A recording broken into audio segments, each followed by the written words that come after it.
날씨가 정말 많이 추워진 것 같습니다. 서울에는 눈이 많이 왔나요? 많이 안 왔나요? 저는 지금 화성에서 근무하고 있는데 화성에는 한 8cm 정도 쌓여서 아침에 출근하는데 한 배로 걸린 것 같습니다. 시간은. 특히 노성도님들께서는 눈길을 다니실 때 주머니에 손 넣지 마시고 넘어지시면 이렇게 크게 다치시니까 항상 조심하셨으면 좋겠습니다.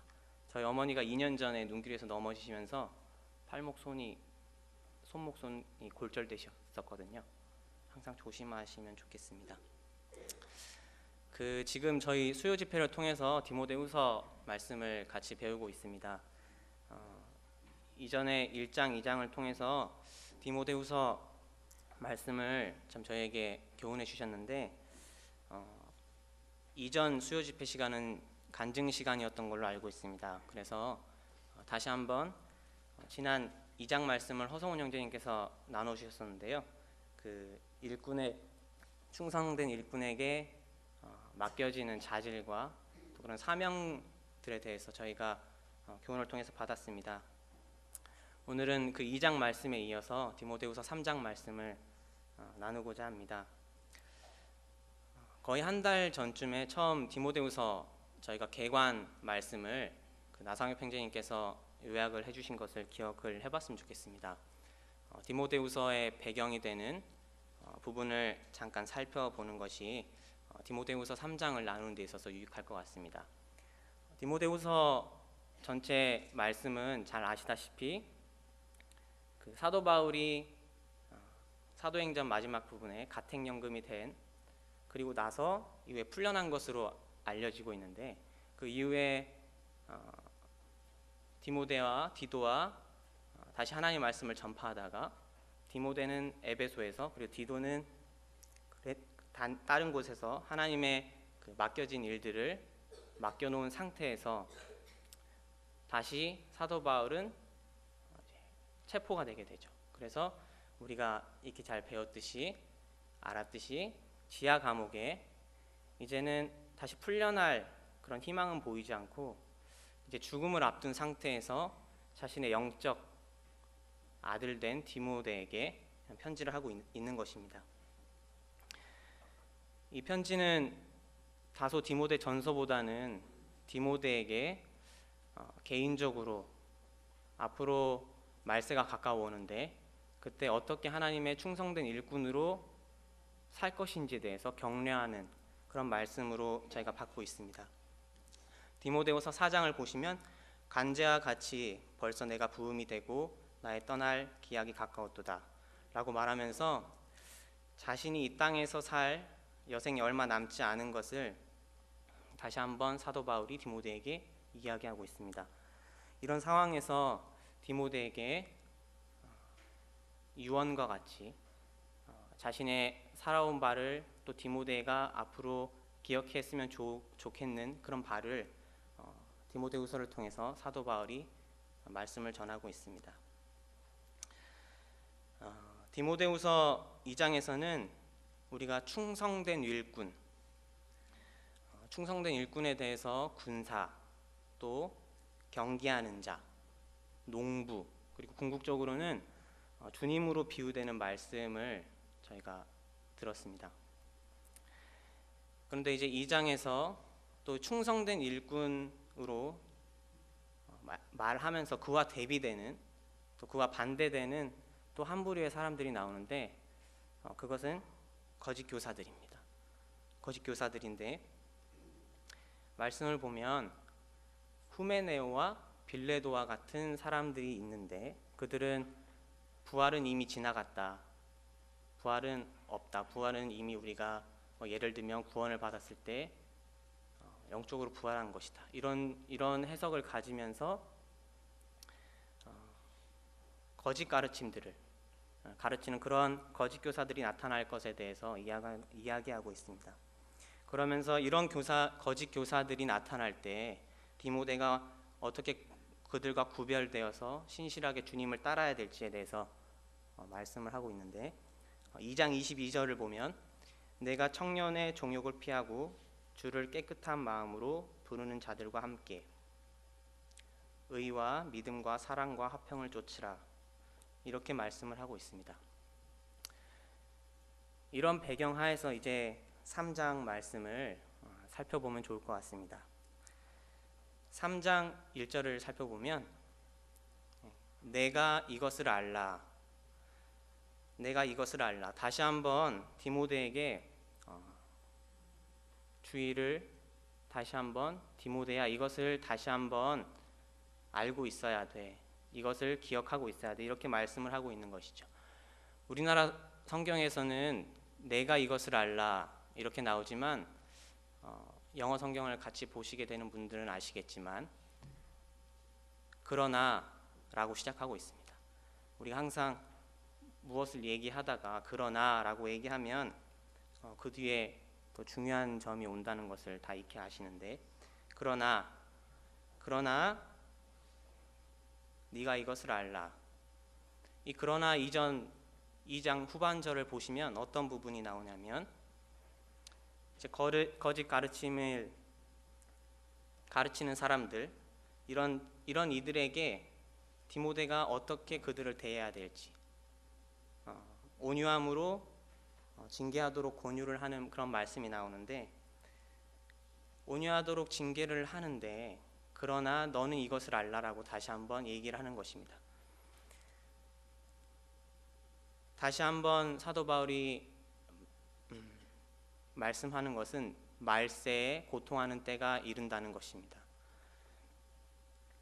이 말세는 우리가 잘 아시다시피 이제 주님께서 다시 공중재림하시기 전에 이 세상에 대해서 말씀을 하고 있는데, 이 시기가 정말 고통스럽고 어려운 시기가 찾아온다고 하는 것입니다. 다들 지금이 말세라고들 하시죠. 세상의 뉴스들이나 우리가 접하는 것들을 보면 정말 이런 일이 발생할 수 있을까? 라고 하는 일들이 비일비재하게 나타나고 있습니다. 오늘 많이 추우셨는데 하루 중 언제가 제일 추우신지 아시나요? 언제가 제일 추울까요? 네, 12시, 1시 이때도 춥겠지만 제일 추울 때는 해 뜨기 전입니다. 해 뜨기 전. 주님께서 오시기 전에 정말 이 세상이 더 악해질 것이라고 생각이 되고 또 그렇게 될 것입니다. 그때 정말 고통할 때가 이르는데, 이 말씀에서는 2절부터 5절까지 어떤 고통하는 때가 이를 것인지 19가지 특징에 대해서 말씀해 주고 있습니다. 다소 시간이 걸리더라도 이 19가지에 대해서 한 번씩 살펴봤으면 좋겠습니다. 제가 봉독하겠습니다. 사람들은 자기를 사랑하며 돈을 사랑하며 자긍하며 교만하며 회방하며 부모를 거역하며 감사치 아니하며 거룩하지 아니하며 무정하며 원통함을 풀지 아니하며 참소하며 절제하지 못하며 사나우며 선한 것을 좋아 아니하며 배반하여 팔며 조급하며 자고하며 쾌락을 사랑하기를 하나님 사랑하는 것보다 더하며 경건의 모양은 있으나 경건의 능력은 부인하는 자니. 19가지 특징을 이렇게 살펴보게 되는데, 디모데후서에 나오는 말씀이 그 로마서 1장 후반부에 나오는 그런 악한 세대의 특징하고 많이 비슷한 부분을 볼 수 있습니다. 먼저 자기를 사랑하며, 자기 중심적인 것이죠. 자기만 아는 것입니다. 자기가 자기에게 이익이 되는 행동을 거리낌 없이 하는 그런 사람입니다. 자기를 사랑하며, 돈을 사랑하며. 이 자본주의 세상에서는 돈의 힘이 크지만 다른 것을 다 배제하고 이 돈의 힘을 믿어서 이 돈에 대한, 물질에 대한 추구를 하는 사람, 돈을 사랑하며 자긍하며, 자기에 대한 긍지가 높은 사람입니다. 자기를 사랑하는 것입니다. 자신의 지위, 자신의 직업, 자신의 권세, 자신의 자녀, 자신과 관련된 그런 부분으로 자긍하는 사람. 교만하며 거만한 것이죠. 자신을 낮추는 것이 없습니다. 패망의 선봉인데 교만한 것. 그리고 회방하며 남에 대해서 악평하는 것입니다. 성도님들은 그러지 않겠지만 사람들은 삼삼오오 모이게 되면 다른 사람 이야기하는 거 좋아하죠. 쑥덕쑥덕대고 회방하는 것. 근데 사람을 넘어서 하나님의 이름을 모독하는 것까지. 부모를 거역하며 부모님을 무시하는 것입니다. 부모님의 간섭을 받고 싶지 하지 않는 것. 부모님 손 안에서 벗어나려고 하는 것. 감사치 아니하며 자신이 가진 것, 자신이 누리는 것에 대해서 전혀 주님께 감사하거나 하나님께 감사하지 않고 오히려 불평하고 남과 비교하게 되는, 선교지에 있는 아이들하고 비교했을 때 제가 주일학교를 하고 있지만 주일학교 아이들도 이런 부분들이 감사치 아니하는 부분들이 좀 있는 모습을 보게 됩니다. 그리고 거룩하지 아니하며 사악한 것입니다. 선한 것을 사모하기보다는 악한 것을 추구하는 것입니다. 무정하며 주위의 아픔에 대해서 돌아보지 않는 것입니다. 원통함을 풀지 아니하며. 소극적인 의미로 본다면 어떤 사람이 화해의 악수를 청했을 때 끝끝내 그 화해의 진심의 화해를 거부하는 것이죠. 더 적극적인 의미로 본다면 내가 먼저 다가가서 화해하지 않는 것입니다. 원통함을 풀지 아니하며 참소하며 거짓말을 해서 나쁜 소문을 퍼뜨리고 절제하지 못하며 자신의 감정을 억누르지 못하거나 주님께서 우리에게 허락하신 물질이나 시간에 대해서 아무 개념 없이 낭비하면 쓰는 것이죠. 사나우며 짐승같이 잔인한 것이고 선한 것을 좋아하지 아니하며 악한 것에 더 말초적인 것에 더 흥분해서 좋아하는 것입니다. 배반하여 팔며 뒷거래하고 뇌물로 사람을 배신하거나 그런 부분이죠. 조급하며 서두르는 것입니다. 기다려주지 못하고 우리의 생각대로 사람이 바뀌기를 기대하고 보채는 것이죠. 자고하며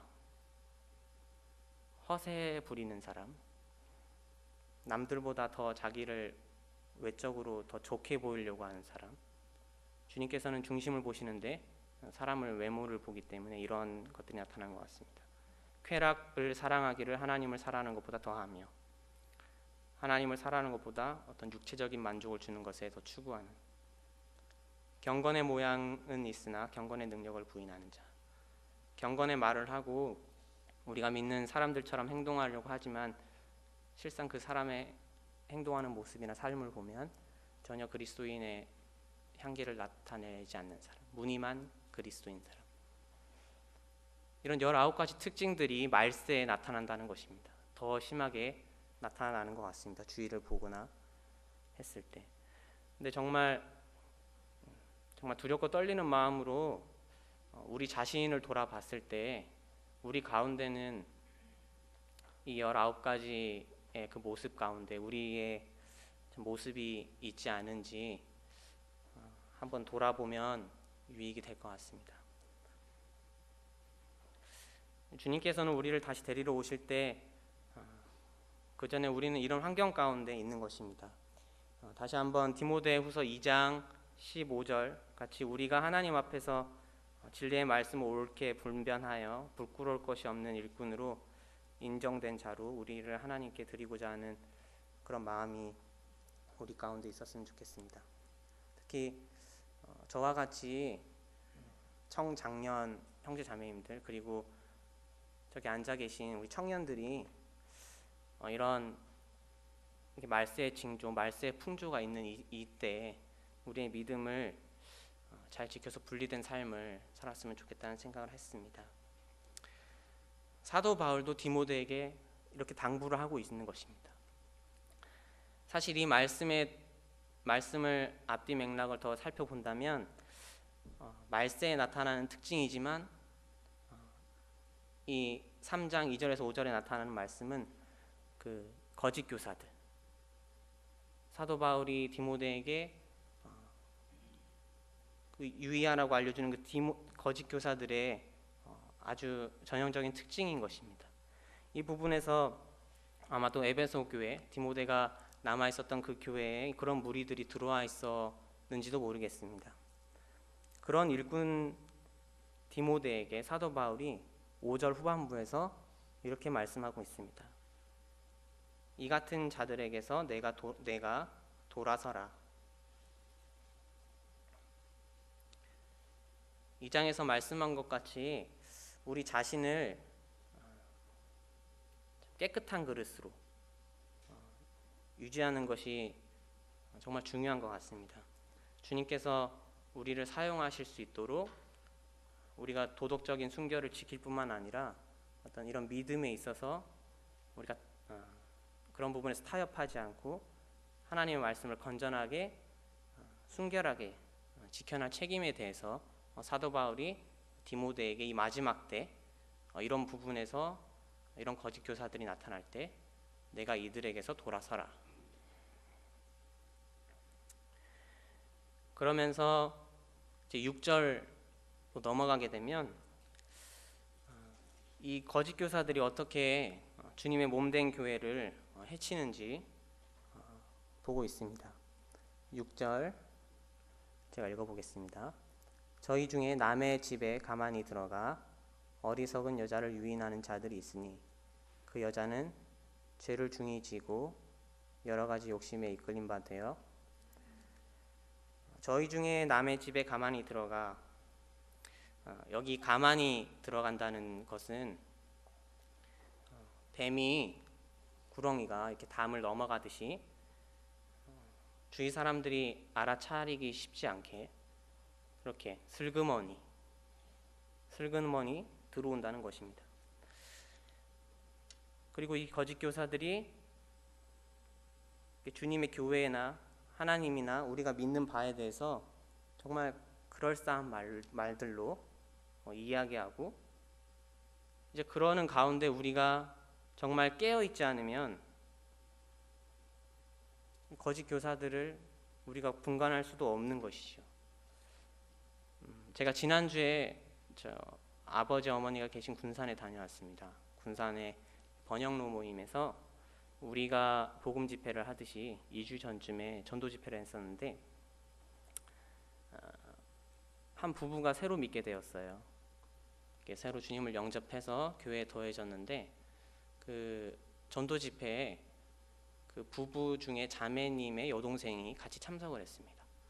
참석을 해서 이제 복음 말씀을 듣고 잘 교제를 하던 중에 이제 또 추후에 또 우리가 개인 상담을 하는 시간을 가졌었는데 그분이 그 전도자로 오신 형제님께 교회는 자기는 처음 왔다고 하면서 계속 이제 말씀에 대해서 물어보는 것이죠. 요한계시록 몇 장은 어떻게 무슨 의미인가요? 좀 이렇게 난해한 구절들을 계속 물어보더라는 것입니다. 그래서 아니 어떻게 교회에 처음 오신 분이 이런 부분에 대해서 궁금해하십니까?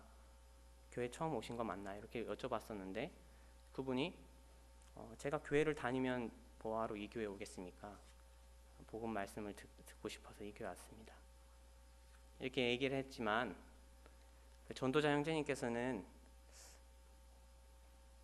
이분이 교회를 처음 다니시는 분이 아닌 걸 직감적으로 주님께서 아마 지혜를 주셔서 아신 것 같습니다. 그래서 추수꾼이니까 교회에 오셨죠. 추수하러. 이렇게 말씀을 하셨거든요. 근데 그분이 이제 얼굴이 새누랗게 질려서 이제 본인의 입을 다물었는데 신천지에 있던 사람이었습니다. 결국은 그렇게 해서 그분은 이제 전도 집회에 안 오게 되고 그 가족들이 이제 그 신천지에 빠진 그 여동생하고 좀 관계를 좀 멀리하도록 이렇게 권면을 받았는데 말씀을 준비하면서 거짓 교사가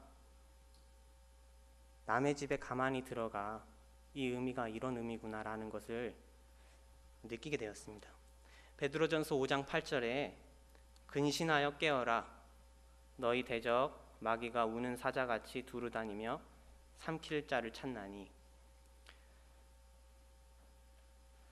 많은 비유로 들으시겠지만 그 동물의 왕국 프로그램 같은 걸 즐겨 보시나요? 저는 저 애기들 때문에 한 번씩 볼 때가 있는데, 동물의 왕국 프로그램을 보면 정글에서 어떻게 사자가 자기 먹잇감을 찾는지 볼 수 있습니다. 말씀과 같이 대적 마귀가 우는 사자같이, 그래서 막 울면서 사자가 먹잇감을 쫓아갈까요? 절대 그러지 않죠. 일단 암사자들 여러 마리가 무리를 지어서 숲을 가운데 자기 몸을 숨깁니다. 그리고 때를 지어서 이렇게 정황을 살피죠. 정황을 살피다가 사슴떼나 가젤떼나 어떤 무리를 보고 나서 그 무리를 유심히 봅니다.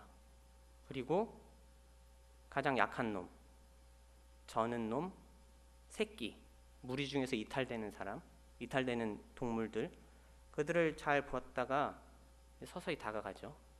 서서히 다가가다가 이제 그 무리대에 있는 약한 놈들 중에 이제 뭔가 이상하다, 낌새를 채고 사자가 있는 쪽을 돌아다 보면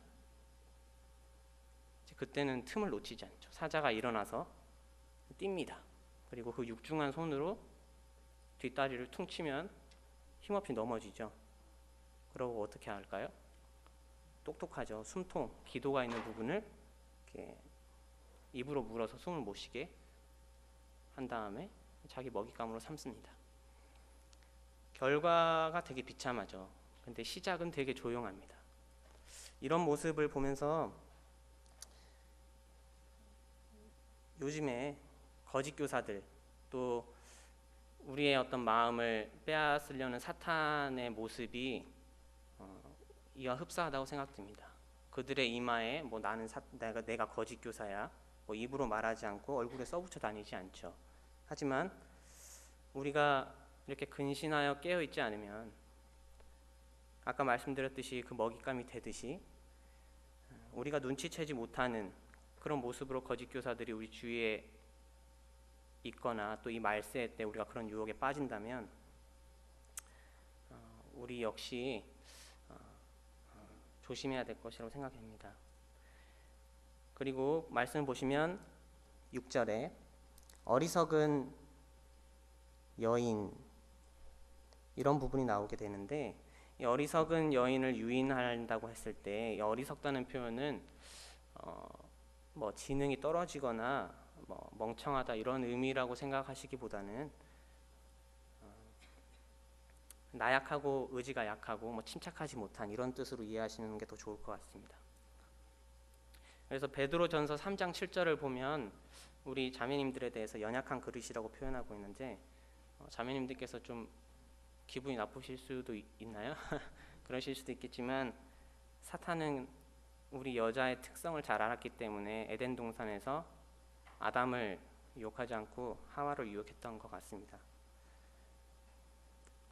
그리고 무언가 새로운 것, 그리고 자극적인 것, 뭔가 기존의 것과 사뭇 다른 것, 이런 것들을 제시하면서 유혹을 하는데, 항상 배우나 마침내 진리의 지식에 이를 수 없는 것입니다. 그런데 우리 6절을 살펴봤을 때 6절에 보면 죄를 중히 지고 여러 가지 욕심에 이끌린 바 되어, 이렇게 말씀을 하고 있는데, 우리가 이런 새로운 것들, 자극적인 것들, 기존의 것들과 다른 어떤 말씀의 어떤 것들을 우리가 유혹을 받을 때 우리의 어떤 마음 가운데 선하지 않은 동기, 지적인 욕구를 채우고자 하는 마음, 이런 것들 때문에 우리가 선하지 않은 동기로 그 결과가 나온다는 것을 알고 있습니다. 우리가 주님께 기도로 무언가 구할 때 야고보서 4장 3절 말씀과 같이 구하여도 받지 못함은 정욕으로 쓰려고 잘못 구함이니라 하고 말씀하고 계신데, 우리가 하물며 어떤 거짓 교사들이나 어떤 잘못된 가르침들에 있어서 그런 것들에 선하지 않은 동기로 저희가 대했을 때 그 결국은 어떻게 했냐는 것입니다. 그것을 한번 기억을 했으면 좋겠습니다. 주님께서는 내가 곧 길이요 진리요 생명이니 나로 말미암지 않고는 아버지께로 올 자가 없다고 말씀해 주셨습니다.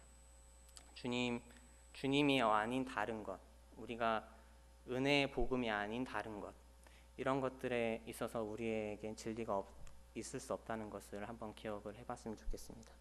또 우리가 여기 나오는 어리석은 여인과 같이 그런 어리석은 모습을 범하지 않았으면 좋겠습니다.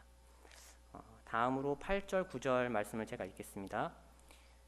얀네와 얌브레가 모세를 대적한 것 같이 너희도 진리를 대적하니 이 사람들은 그 마음이 부패한 자요 믿음에 관하여는 버리운 자들이라. 그러나 저희가 더 나가지 못할 것은 저 두 사람의 된 것과 같이 저희 어리석음이 드러날 것입니다. 그 다음에 얀네와 얌브레라는 사람의 예가 나옵니다. 이들은 성경에 대해서 성경을 찾아봤을 때 따로 언급되지 않는 인물들이라고 하고요. 이스라엘 구전에서 아마도 모세가 그 바로의 궁에 가서 기적을 했을 때 그 모세의 기적을 따라서 행하던 애굽의 술객들이 있었던 것을 기억하시죠? 출애굽기 7장과 출애굽기 8장에 나오는데 아마 그들의 이름이었을 거라고 추측을 하고 있습니다. 이 사도 바울은 이들의 모습을 보면서 모세가 바로의 궁에서 그를 대적하던 이 얀네와 얌브레, 이 사람들이 결국은 그들의 어리석음이 드러난 것 같이 이 사도 바울은 이 젊은 일꾼 디모데에게 이 디모데의 후서에 나오는 후서에서도 후메네오와 빌레도라는 사람이 있었지 않습니까? 2장에 이 모세가 이 얀네 얌브레를 어리석음을 드러나게 하고 이들이 더 이상 나아가지 못하도록 했던 것 같이 이 사도 바울은 결국에 후메네오와 빌레도 이 사람들도 그들의 어리석음이 결국은 드러나고 그들이 더 이상 나아가지 못하고 그 대신에 디모데가 하나님의 말씀의 진리를 붙들고 있는 디모데가 결국에 더 나아가고 진보하게 될 것에 대해서 격려를 하고 있는 것입니다. 사도 바울이 죽음을 앞두고 있는 상태에서도 이 영적인 아들 디모데를 위해서 이렇게 격려하는 모습을 봤을 때 감사가 되는 마음이 들었습니다. 이런 디모데를 격려하는 사도 바울의 모습을 보면서 그러면 우리가 어떻게 주님을 섬겨야 될까? 이런 것을 우리에게 어떻게 적용을 할 수 있을까 이렇게 생각해 봤습니다. 이렇게 만약에 우리 가운데 연약한 성도 우리의 어떤 이 양떼로 주님께서 부르셨는데 여기서 이탈되려고 하는 그런 성도가 있나? 그런 것들을 우리가 조금 더 주의 깊게 우리 주위를 살펴보면 좋지 않을까 이런 생각을 하게 됐습니다. 베드로전서 4장 7절에 만물의 마지막이 가까웠으니 너희는 정신을 차리고 근신하여 기도하라. 8절은 무엇보다도 열심으로 서로 사랑할지니 사랑은 허다한 죄를 덮느니라. 그리고 히브리서 10장 24절에 서로 돌아보아 사랑과 선행을 격려하며. 우리 모임에 여러 일꾼 형제님 자매님들이 계시고 또 양들을 잘 돌아보고 계시지만 우리가 각자 우리 주위에 있는 양들이 있지 않습니까? 우리 조금만 돌아보게 되면 디모데 반 아니면 친교부서 모임이나 교육부서 모임이나 각자가 맡고 있는 학생들이나 어떤 그런 부분에 있어서 우리가 항상 우리 주위를 살피고 또 우리 주위 성도님들을 서로 돌아보고 사랑과 선행으로 격려하면 좋을 것 같다는 생각을 하게 되었습니다. 이렇게 해서 3장 1절에서 9절까지의 말씀을 살펴보았습니다. 이 부분은 마지막 때에 나타나는 풍조가 이렇고 디모데에게 이런 부분들에 대해서 내가 돌아서라고 말씀하면서 거짓 교사들을 조심해야 될 부분에 대해 이야기를 해주고 있습니다. 다음은 우리가 익히 잘 아는 말씀을 나누게 될 것입니다. 3장 10절에서 17절 말씀입니다. 이 10절을 시작함에 있어서도 그러나 라는 단어가 빠져 있습니다. 그러나 디모데 네가 이거를 잘 기억했으면 좋겠다. 다시 한번 사도 바울이 이야기를 하고 있는 것이죠.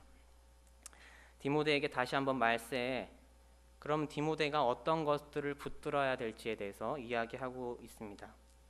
이렇게 말세에 어려운 때가 오는데 디모데에게 충성된 일꾼이 되라고 사도 바울이 그저 말하면서 무책임하게 디모데에게 책임을 지우는 것이 아닙니다.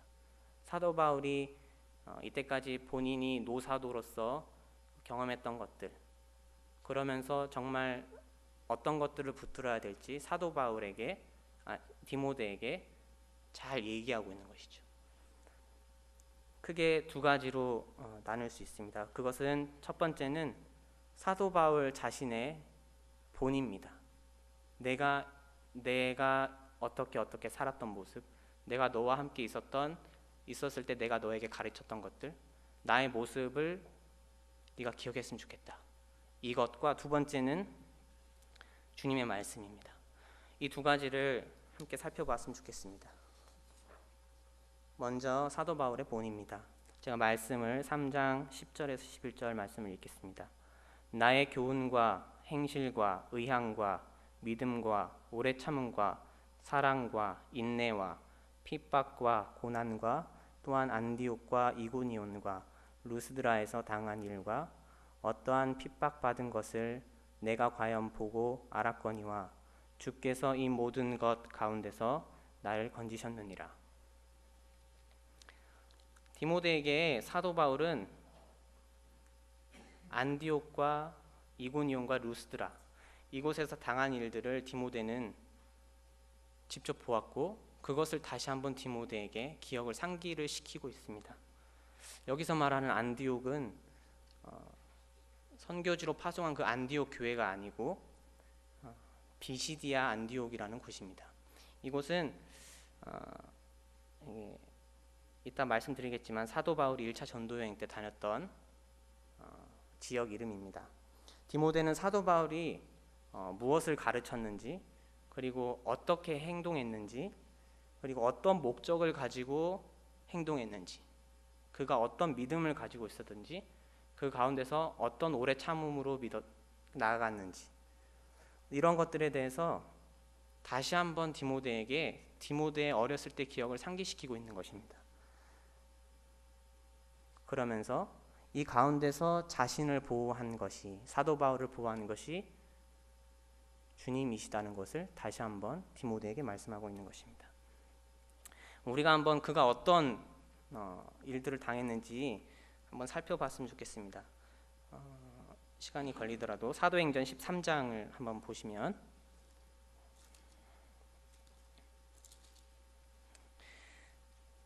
사도행전 13장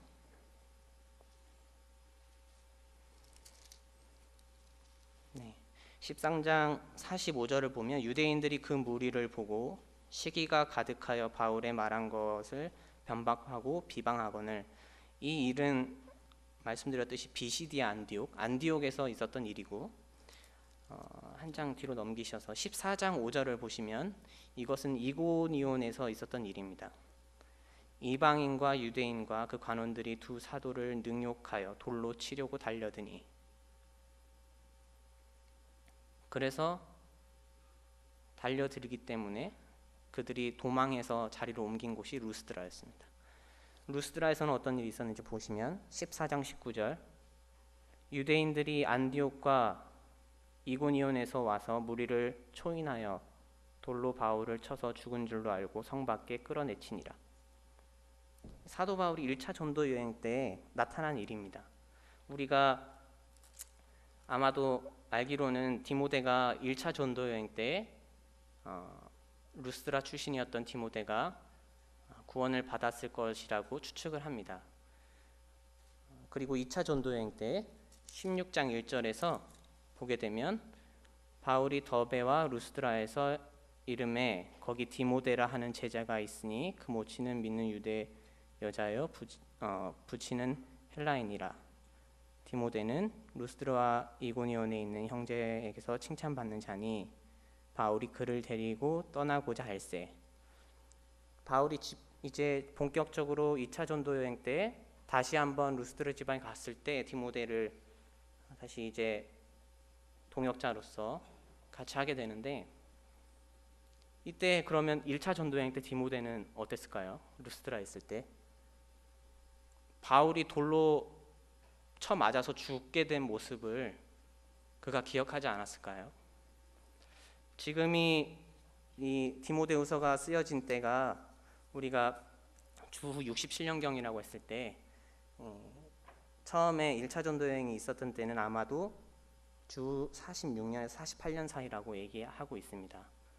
그러면 사도 디모데의 나이가 대략 35세 정도라고 추측을 했을 때 그가 10대 때 경험하고 그가 봤던 거, 이야, 저 사람은 무슨 사람인데 돌로 쳐 맞아 죽기까지 하면서까지 저렇게 복음을 전하고 다니까, 어떤 그 믿음에 대해서 다시 한번 디모데야, 내가 그 겪었던 거, 나의 믿음과 나의 의향과 내가 오래 참음과 내 사랑과 그런 것을 네가 보지 않았냐, 이렇게 하면서 다시 한번 디모데에게 기억을 상기시키고 있는 것입니다.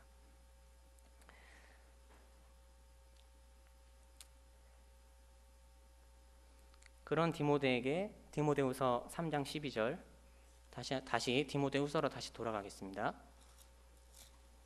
디모데후서 3장 12절에 그 모습을 본 디모데에게 그 일들을 겪은 사도 바울이 무릇 그리스도 예수 안에서 경건하게 살고자 하는 자는 핍박을 받느니라 라고 얘기하고 있습니다.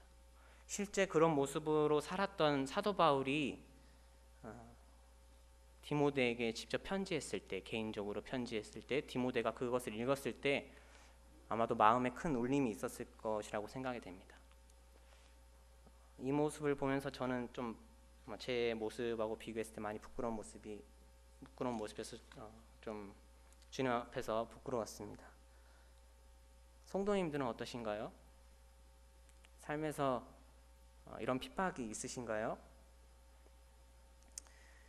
사도 바울이 겪은 고난에 대해서는 고린도후서 12장 24절에 잘 나와 있는데 제가 따로 찾지 않고 읽겠습니다. 유대인들에게 40에 하나 감한 매를 5번 맞았으며 3번 태장으로 맞고 1번 돌로 맞고 3번 파선하는데 일주야를 기품에서 지냈으며 여러 번 여행에 강의 위험과 강도의 위험과 동족의 위험과 이방인의 위험과 신의 위험과 광야의 위험과 바다의 위험과 거짓 형제 중의 위험을 당하고 또 수고하고 애쓰고 여러 번 자지 못하고 줄이며 목마르고 여러 번 굶고 춥고 헐벗었노라.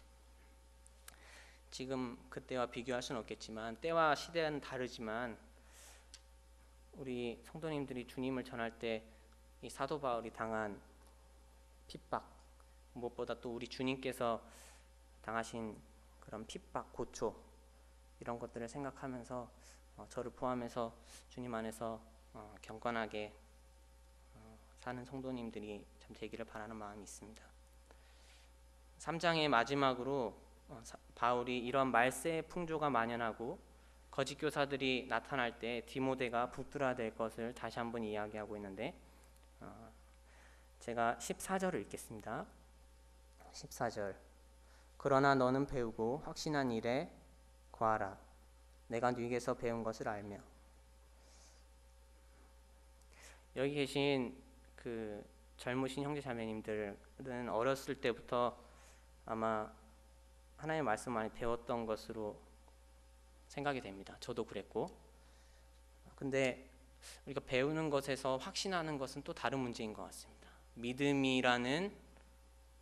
믿음이 없으면 우리가 배운 것을 우리 삶에서 확신할 수 없죠. 그런데 우리가 배우고 확신한 것에 다시 거하는 문제에 있어서는 또 다른 문제인 것 같습니다. 우리가 배우고 확신한 것을 실제 우리 삶에서 살아내는 것은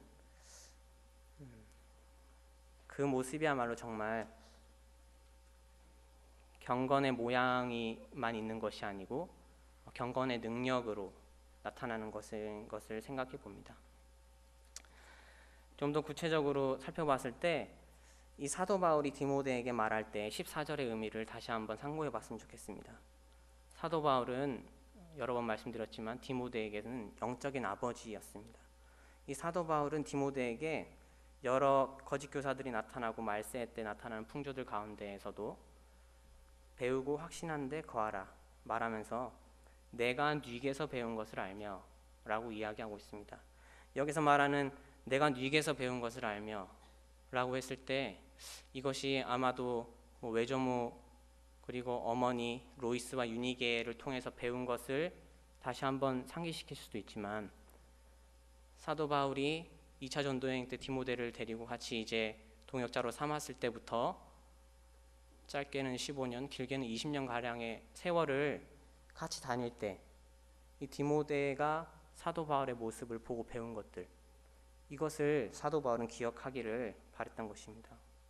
그러면서 디모데가 어떻게 배우고 확신한 일에 거할 수 있는지 다시 한번 또 한번 얘기를 하고 있는데 이 부분은 우리가 잘 아는 부분입니다.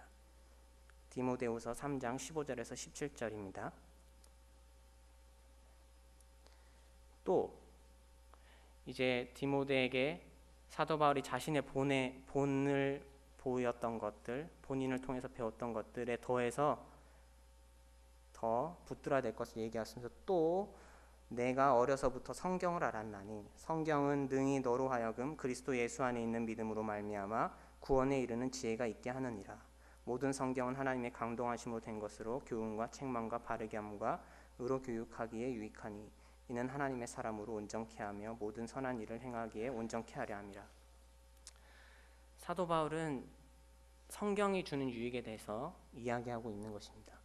사실 이 부분의 말씀은 저희 지금 주일학교에서 하는 말씀으로 살아요 올해 주제의 본문 말씀이기도 한데요.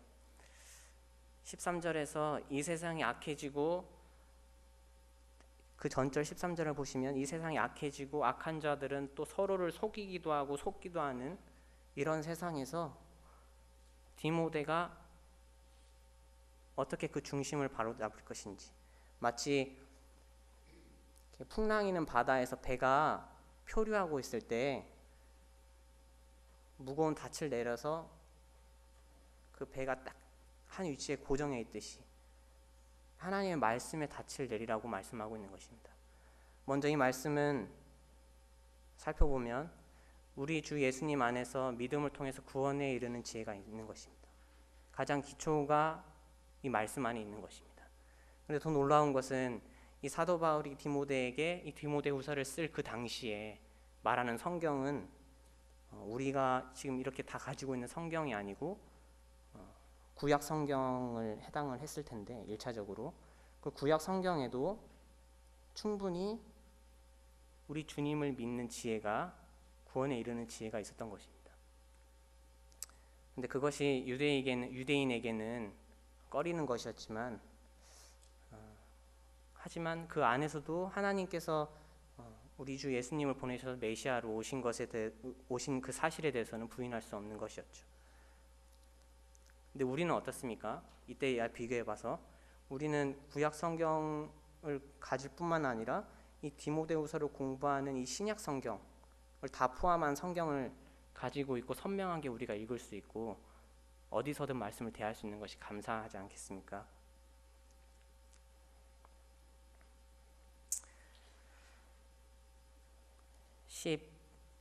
(15절을) 16절을 살펴보면 모든 성경은 하나님의 감동으로 된 것으로, 이 성경은 먼저 하나님의 감동으로 쓰여져 있습니다. 여러 사람을 통해서 주님께서 그 말씀을 주시고 말씀을 주신 그 저자들이 참 일관된 통일성을 가지고 수백 년에 걸쳐서 이 말씀을 주님께서 주신 것을 우리에게 기록으로 남기게 되었는데, 이런 것들에 대해서 많은 참 하나님의 감동으로 된 것이 아니다, 지어낸 것이다, 이런 하나님의 말씀에 대한 참 여러 공격들이 있지만, 이 디모데후서 3장 16절에 모든 성경은 하나님의 감동으로 된 것으로, 이 부분이 정말 하나님께서 말씀해 주신 것에 대해서 가장 명확히 드러내주는 참 말씀인 것 같습니다. 그러면서 여러 가지 유익들이 나오는데, 먼저 교훈입니다.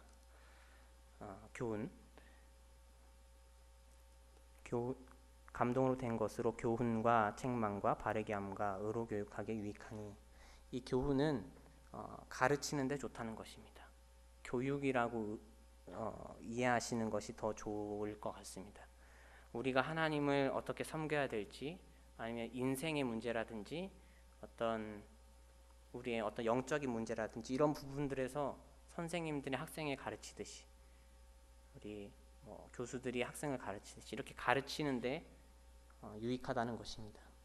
우리가 목회 선신이라고 하는 디모데 전후서 플러스 디도서 이 세 개 성경을 다 봤을 때, 이 교육하기에 좋다는 이 교훈의 의미가 달린 그 같은 단어가 21번 정도 신약 성경에서 인용이 되고 있는데, 이 목회서 신서에서 15번 정도 나오고 있다고 합니다. 그만큼 이 교회 안에서 이 가르침이 중요한 것이죠.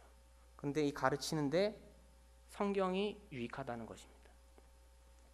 우리 청년들도 그렇고 학생들도 그렇고 우리 형제 자매님도 그렇고 말씀을 많이 배우고 사모하시는 모습들을 볼 때 제가 많이 도전이 됐습니다. 두 번째는 책망입니다. 이것은 뭔가 잘못된 것을 잘못된 것으로 들춰내는 것이죠. 예를 들면 어떤 사람이 병에 걸렸습니다. 폐암이 걸렸다고 치면 진단 도구와 같은 것입니다. 성경 말씀을 통해서 우리가 폐암에 걸리면 어떻게 할까요? 병원에 가서 폐 CT를 찍어오면 명확히 알 수 있습니다. 하나님의 말씀으로 비춰봤을 때 그 죄를 드러나게 하는 그런 진단 도구와 같은 그런 역할을 할 수 있는 것입니다.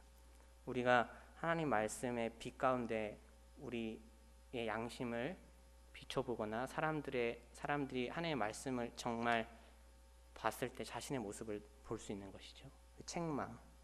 세 번째는 책망에서 끝나는 것이 아니고 바르게 하는 것입니다. 진단을 했으면 치료가 필요하듯이 하나님 말씀 우리가 죄 가운데 있거나 우리가 뭔가 실수를 했거나 그런 가운데 우리 죄를 드러내실 뿐만 아니라 다시 바른 위치로 돌아올 수 있도록 그 말씀으로 우리를 바르게 할 수 있습니다. 마지막으로는 의로 교육하기에 유익합니다. 다른 의미로는 의로 훈련하기에 유익합니다. 훈련한다는 표현이 어떻게 느껴지실지 모르겠지만 더 의미를 이해하시는 데 좋으실 것 같습니다. 우리가 참 구원받고 죄 가운데 거하지 않고 하나님의 살고자 하는 그런 말씀으로 붙들려서 살고자 할 때 이 성경 말씀을 통해서 우리의 영이 어떤 하나님 말씀에 비춰봤을 때 의롭게 훈련되는, 그러기에 이 말씀이 유익한 것입니다. 이렇게 하나님의 말씀은 우리가 살펴본 것 같이 교훈과 책망과 바르게 함과 의로 교육하기에 유익한 것입니다. 이렇게 해서 디모데가 하나님의 사람으로 온전케 되기를 사도 바울이 바라고 있는 것입니다. 17절 이는 하나님의 사람으로 온전케 하며 모든 선한 일을 행하기에 온전케 하려 함이니라. 사도 바울은 10절에서 17절에 자신의 본과 그리고 이 하나님의 말씀을 붙들 것을 디모데에게 이야기하면서 정말 하나님의 사람으로 온전케 되기를 바라는 마음을 보여주고 있습니다. 우리가 이제 3장 말씀을 정리하게 될 텐데, 3장 1절에서부터 시작된 이 말씀의 풍조, 그리고 그 가운데서 나타나는 거짓 교사들의 19가지 특징, 그 가운데서 또 디모데가 어떻게 믿음을 지켜야 될지 보았습니다. 또 사도 바울이 자신과 같이 다니면서 디모데가 사도 바울의 그런 위경에 처했을 때 주님께서 건져내신 것, 또 그 가운데서 바울의 믿음, 이런 것들을 지키면서 마지막으로 하나님의 말씀에 창념하기를 바라는 모습을 보았습니다. 우리 성도님들 뿐만 아니라 우리 특히 청년들, 또 제 또래인 청장년, 이 실제 디모데가 이 편지를 받았을 때 읽었었을 그 나이와 비슷한 그 또래 형자매님들께서 더 유익이 되는 그런 시간이었길 바랍니다. 잠깐 기도하고 마치겠습니다.